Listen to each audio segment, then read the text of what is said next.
Pause for a second. I feel like I should explain something.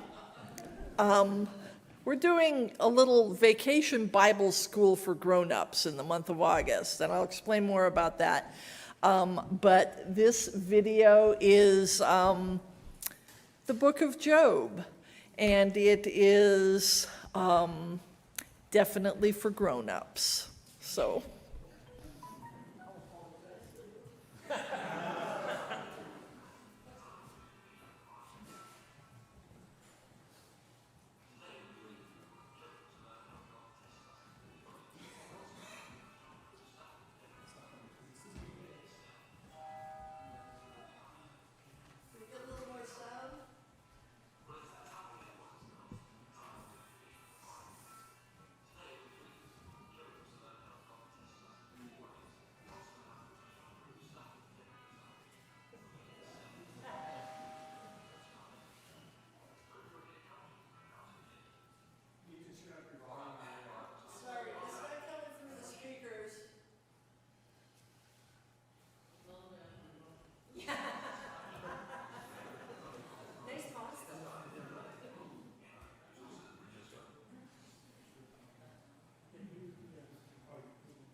Well, it's that time again, boys and girls, the time where we read from the Bible. Today we'll be reading from the book of Job to learn how God tests us in many ways, and also how he's always trying to prove stuff to the devil for some reason. When you hear this sound, you'll know it's time to turn the page. So everybody get comfortable, we're about to begin. Alright, back in Bible times, after Adam and Eve, but before Jesus, there was this guy Job, God's favourite little guy in the whole world. See, this guy had never done anything wrong, ever. He was also the richest, most powerful guy in the entire Eastern Hemisphere. He couldn't get enough of God, and God couldn't get enough of him.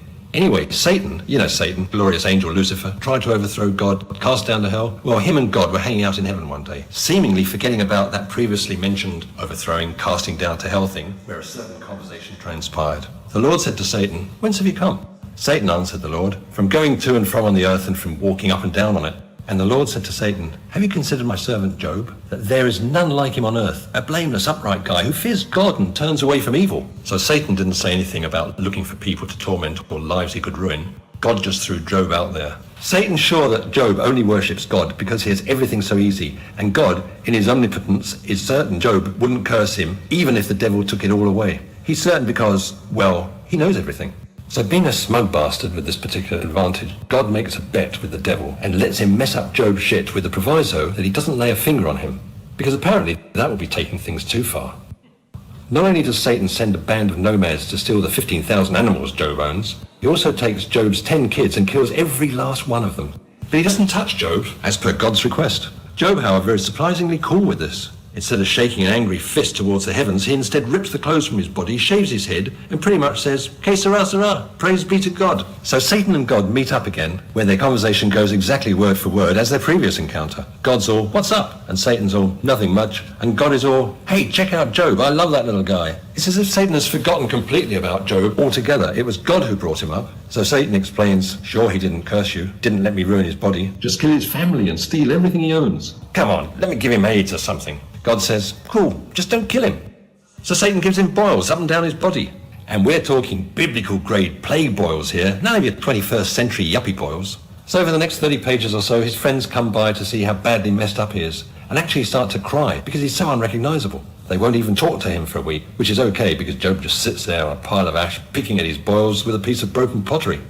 Probably sensing how boring this particular story would be if he didn't intervene, God appears to Job in a great lightning storm, spouting such things as, "Where were you when I laid the foundation of the earth?" And "Who shut in the sea with doors when it burst forth from the womb?" Yep, that's right, God is making fun of Job for not creating the universe. For context, Job has spent his entire life worshipping this guy. Now he just went through a horrible ordeal. He has a dead family, he's bankrupt, in pain, and dealing with his shithead friends. And here comes God appearing before him in all his glory, and God is a sarcastic cuss.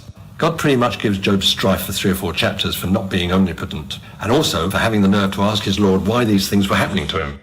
So anyway, Job feels like shit because God made fun of him. So he says, "Yo, my bad." Then, just to prove that God isn't a total dick, he gives him back all the shit he ruined. Well, you know, except the dead kids. They got to stay dead. So the lesson? Next time you have cancer, smile and thank God for it. Otherwise he'll get all high and mighty on you. Also, it's not a good idea to worship golden statues. But that's a lesson for another time.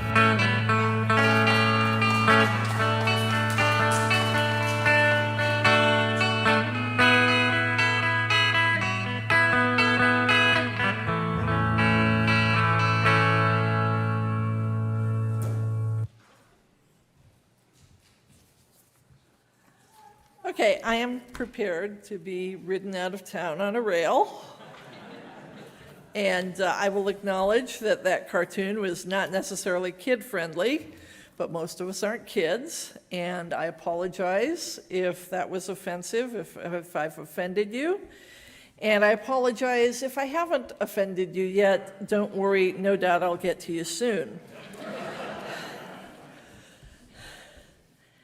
However, taking an unscientific poll here, is there anyone here who hasn't heard all of those words before? Okay, I showed that video because it is actually, in my opinion, a fair representation of the book of Job. It's pretty faithful to the text in most places, other than one thing it left out, which I'll get to in a couple of minutes. And another little poll here, how many of you attended Sunday school as kids? Okay, how many of you have ever been to Vacation Bible School? All righty, yeah. Now, for those of you who sadly missed out on it, Vacation Bible School was a summertime staple in a lot of churches, and it was generally a week, maybe 2 long, and it would consist of some Bible stories, a cartoon if you were lucky, probably not that one, possibly some craft activities, songs, playtime, and always juice, or more likely Kool-Aid, and cookies. And during the month of August, our sermon series is Vacation Bible School for Grown-Ups, with some Bible stories that they never told us as kids. I did not hear about this one in Sunday school or Vacation Bible School. And alas, there will not be any craft activities, but there will be a few cartoons and, of course, juice and cookies after service. By the way, many thanks to Deborah Williams, who is sponsoring our social hour and cookie situation for the month of August. That's actually what we're calling it, the social hour and cookie situation. So our Vacation Bible School for Grown-Ups sermon, I gotta tell you, sometimes you write a sermon and you can't think of a title. Coming up with a title is sometimes harder than coming up with the sermon because you gotta distill it, And I thought about calling this sermon, Tough Times Never Last, but Tough People Do, but then I think Reverend Robert Schuller called one of his smarmy possibility thinking books that. And then I thought about when the going gets tough, the tough get going, and that's some football team's slogan, and we're not a football team. So then I just thought, well, look at the scriptures and find something catchy in there. And in the book of Job, it helpfully gave me the phrase, curse God and die.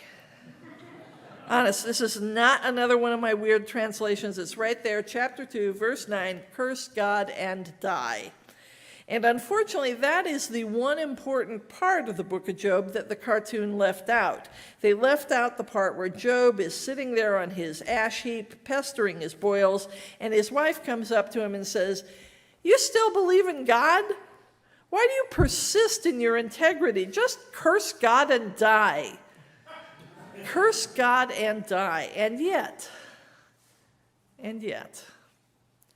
one of my duties as a pastor is to preach and teach and learn and pray with you, with all of us, in such a way that we are all prepared in heart and mind and spirit not to curse God when tough times come. And they will. And even more, instead of cursing God, we might find meaning and comfort in our relationship with God. no matter how intense the grief or how deep the pain in our lives, and to find and to help all of us find how God's love is present in the biblical account, because what this is God's story and our story. And if we can find God's ineffable love in here, we can find it in our lives. So today I'd like us to try and understand the message of the book of Job, the many messages of the book of Job, and they're not necessarily the messages that I got as a kid. It's not necessarily, about Job's patience. It's not necessarily about, just how copacetic he is with hardship. And in this book, God's love really does seem ineffable, because when we look at what happens to Job, we just shake our heads and ask, why? Why? And virtually everyone in this room, and I'm going to change that, everyone in this room will someday experience a bitter calamity sooner or later, if you haven't already. And you can mark this down ahead of time. When, not if, but when that comes, it will almost certainly seem absurd and meaningless. And you know how those moments are? Everything's changed in an instant. You may be sitting in a restaurant on Church Street or tooling on down the 401, and you get some awful news.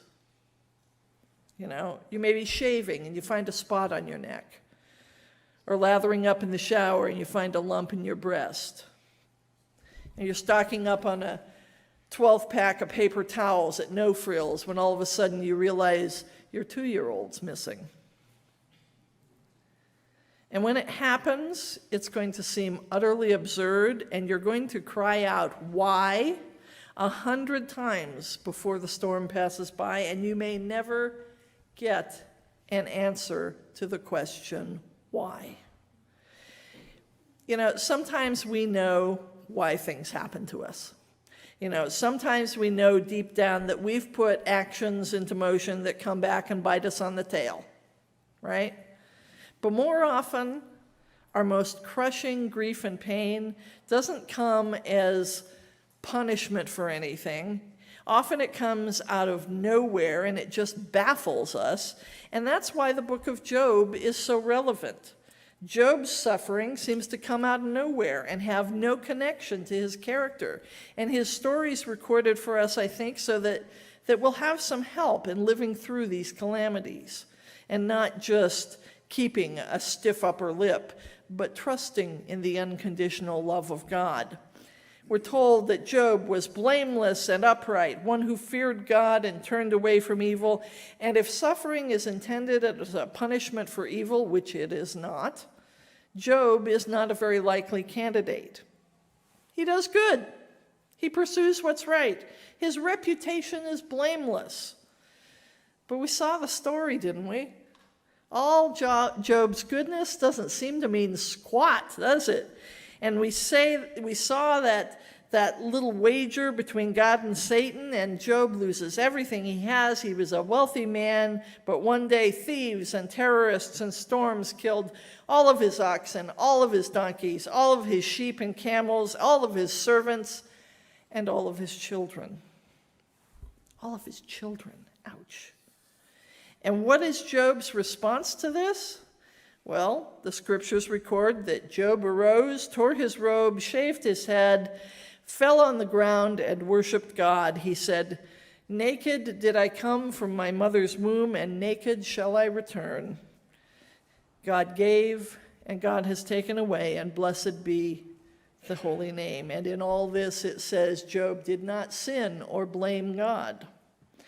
And honestly, there is a part of me that finds this way more offensive than the cartoon I played for you. This kind of offends my sense of justice, And yet, those of us who live on planet Earth, most of us, I think, have already noticed that bad things happen to good people. Yeah? Stuff happens and we don't know why. It just does. And for Job, all he can do is mourn in silence. Not quite. Not quite. Not quite in silence. The silence is broken by Job's wife. And this wasn't in the cartoon, but for a character with only one line to speak in the entire Bible, she has made quite an impression. See, Job hasn't quite lost everything. He still has his wife. But she's lost everything too. So her question to Job, and you can almost hear her frustration and anger and bitterness, which comes from that immeasurable loss. She says, do you still persist in your integrity? Curse God and die.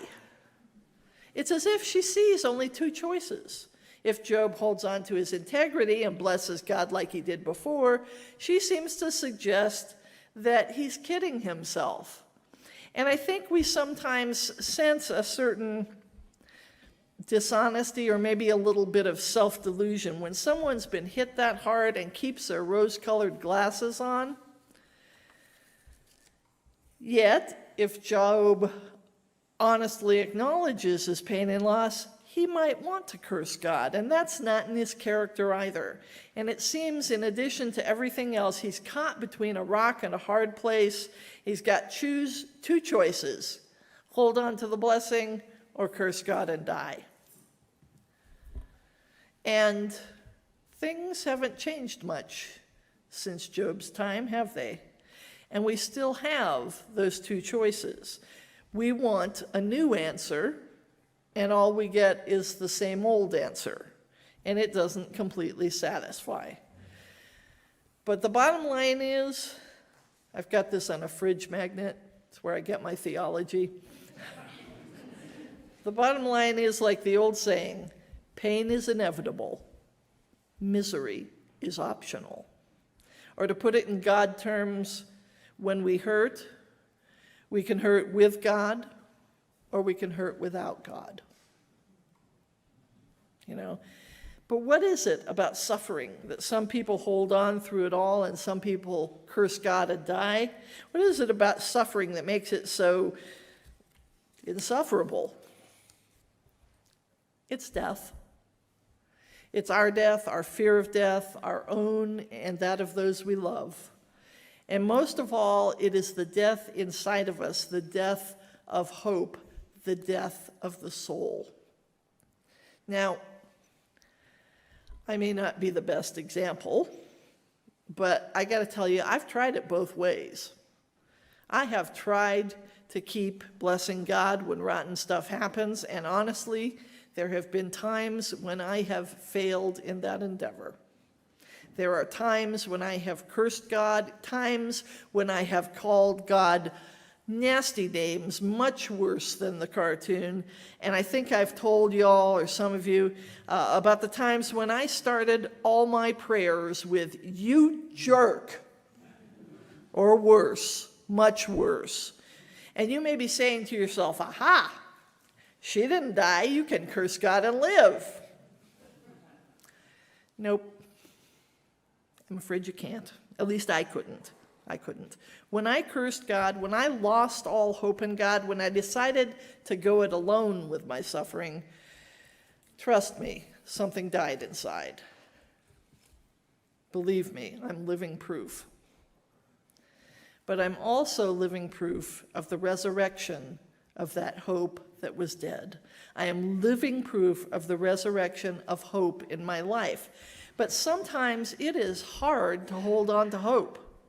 And I have to acknowledge that hope is difficult. It means looking at what is, which may be horrible, and trying to see what could be. It means holding on in the face of tremendous suffering, holding on for that blessing.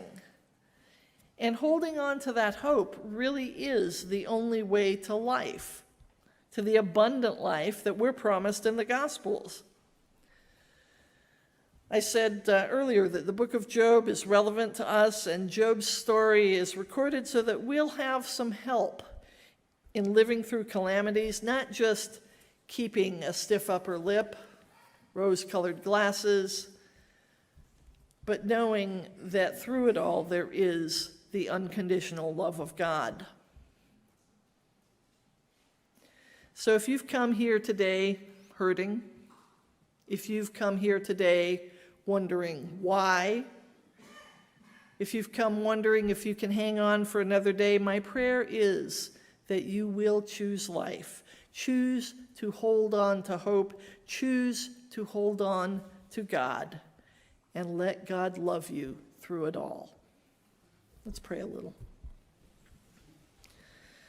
God, give us the grace to know you as a God of love, the God of all creation, God of our hopes and our fears.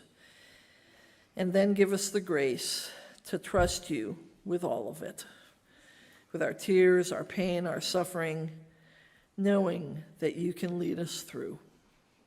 In all your many names, amen.